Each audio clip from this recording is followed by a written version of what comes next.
ಗಮನಿಸ್ತಾ ಇದ್ದೀರಾ, ಸಿಎಂ ಸಿದ್ದರಾಮಯ್ಯನವರು ಈಗಾಗಲೇ ಹೇಳಿಕೆಯನ್ನ ಕೊಡ್ತಾ ಇದ್ದಾರೆ.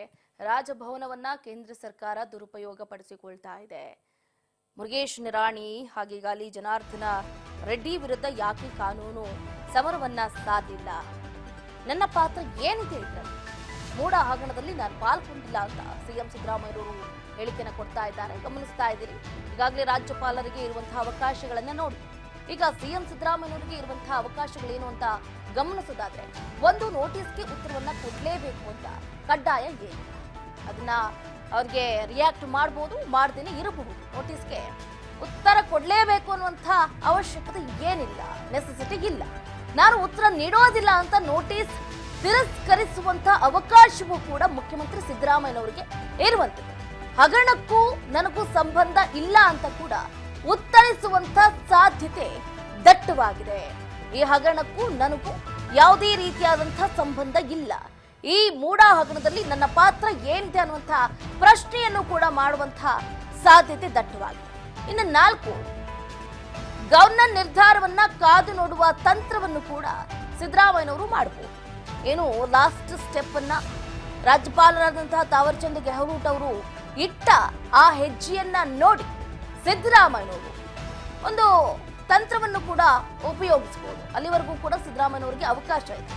ಇನ್ನ 5ನೇ ಅವಕಾಶ ಏನು ಅಂತಂದ್ರೆ, ಪ್ರಾಸಿಕ್ಯೂಷನ್ಗೆ ಅವಕಾಶ ಕೊಟ್ರೆ ಕೋರ್ಟ್ನಲ್ಲಿ ಪ್ರಶ್ನೆಯನ್ನ ಮಾಡಬಹುದು.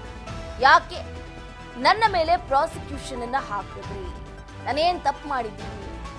ದಾಖಲೆಗಳನ್ನ ಇಡಿ ಅಂತ ಸಿದ್ದರಾಮಯ್ಯನವರು ಕೋರ್ಟ್ನಲ್ಲಿ ಪ್ರಶ್ನೆಯನ್ನು ಕೂಡ ಮಾಡಬಹುದು.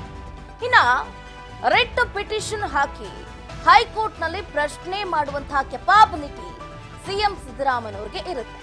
ರಿಟ್ ಪಿಟಿಷನ್ ಹಾಕಿ ಹೈಕೋರ್ಟ್ ನಲ್ಲಿ ಡೈರೆಕ್ಟ್ ಆಗಿ ಪ್ರಶ್ನೆಯನ್ನ ಮಾಡಬಹುದು. ಆ ಸ್ಥೈರ್ಯ ಸಿದ್ದರಾಮಯ್ಯನವರಿಗೆ ಇರುತ್ತೆ. ಇನ್ನ ಅವಕಾಶ ನಂಬರ್ 7, ಪ್ರಾಸಿಕ್ಯೂಷನ್ ಪ್ರಶ್ನಿಸುವ ಜೊತೆಯಲ್ಲಿ ರಾಜ್ಯಪಾಲರ ಆದೇಶವನ್ನು ಕೂಡ ರದ್ದು ಮಾಡುವಂತಹ ಅವಕಾಶ ಸಿದ್ದುಗೆ ಇರುವಂತದ್ದು. ಒಟ್ಟಾರೆಯಾಗಿ ಇದೆಲ್ಲವೂ ಕೂಡ ಸಿಎಂ ಸಿದ್ದರಾಮಯ್ಯನವರಿಗೆ ಇರುವಂತಹ ಅವಕಾಶಗಳು. ಗವರ್ನರ್ ಕೇಳುವಂತಹ ಪ್ರಶ್ನೆಗಾಗಿರ್ಲಿ ಅಥವಾ ಅವರು ಕೊಡುವಂತಹ ನೋಟಿಸ್ಗಾಗಿರ್ಲಿ ಉತ್ತರ ಕೊಡಲೇಬೇಕು ಅನ್ನುವಂತಹ ನೆಸೆಸಿಟಿ ಕಡ್ಡಾಯ ಇಲ್ಲ. ನಾನು ಉತ್ತರ ನೀಡೋದಿಲ್ಲ ಅಂತ ನೋಟಿಸ್ ಅನ್ನ ರಿಜೆಕ್ಟ್ ಮಾಡಿದ್ರು ಕೂಡ ನೋ ಪ್ರಾಬ್ಲಮ್. ಹಗರಣಕ್ಕೂ ನನಗೂ ಸಂಬಂಧ ಇಲ್ಲ ಅಂದ್ರೂ ಕೂಡ ಫೈನ್. ಗವರ್ನರ್ ನಿರ್ಧಾರವನ್ನ ಕಾದು ನೋಡುವ ತಂತ್ರಕ್ಕೂ ಕೂಡ ಸಿದ್ದು ಮುಂದಾಗಬಹುದು. ಒಟ್ಟಾರೆಯಾಗಿ ಸಿದ್ದರಾಮಯ್ಯನವರು ಯಾವುದೇ ನೋಟಿಸ್ ಬಂದರೂ ಕೂಡ, ಯಾವುದೇ ಲೀಗಲ್ ನೋಟಿಸ್ ಇಶ್ಯೂ ಮಾಡಿದ್ರು ಕೂಡ ಕಡಾಖಂಡಿತವಾಗಿ ಉತ್ತರ ಕೊಡುವಂತಹ ಕೆಪಾಸಿಟಿಯನ್ನ ಅವರು ಹೊಂದಿದ್ದಾರೆ. ನೋಡಬೇಕಾಗುತ್ತೆ. ಸಿದ್ದು ಹಾಗೆ ತಾವರ್ಚಂದ್ ಗೆಹ್ಲೋಟ್ ನಡುವೆ ಸಮರ ಈಗ ತಾನೇ ಸ್ಟಾರ್ಟ್ ಆಗಿದೆ. ಎಲ್ಲಿಗೆ ಒಂದು ಮುಟ್ಟುತ್ತೆ ಗವರ್ನರ್ ಹಾಗೆ ಮುಖ್ಯಮಂತ್ರಿಗಳ ಕಾಳಗ ಏನು ಅಂತ. ಈಗಾಗಲೇ ಇಬ್ಬರಿಗೂ ಇರುವಂತಹ ಕಾನೂನು ಅವಕಾಶಗಳನ್ನ ನೋಡಿದ್ವಿ. ಇಬ್ಬರಿಗೂ ಕೂಡ ಸಮಾನ ಅವಕಾಶಗಳಿದೆ. ರಾಜ್ಯಪಾಲರಿಗೆ ಇರುವಂತಹ ಅವಕಾಶಗಳನ್ನು ಕೂಡ ಗಮನಿಸಿದ್ವಿ. ಸಿಎಂ ಉತ್ತರ ಬರುವ ತನಕ ರಾಜ್ಯಪಾಲರು ಕಾಯಬಹುದು. ಅವ್ರು ಕೊಟ್ರೆ ಕಾಯ್ತಾರೆ, ಕೊಡ್ಲಿಲ್ಲ ಅಂತಂದ್ರೆ ಇಲ್ಲ. ಉತ್ತರ ಸಿಗದೇ ಇದ್ದ ಪಕ್ಷದಲ್ಲಿ ಮತ್ತೊಂದು ಬಾರಿ ನೋಟಿಸ್ ಅನ್ನ ಕೊಡಬಹುದು.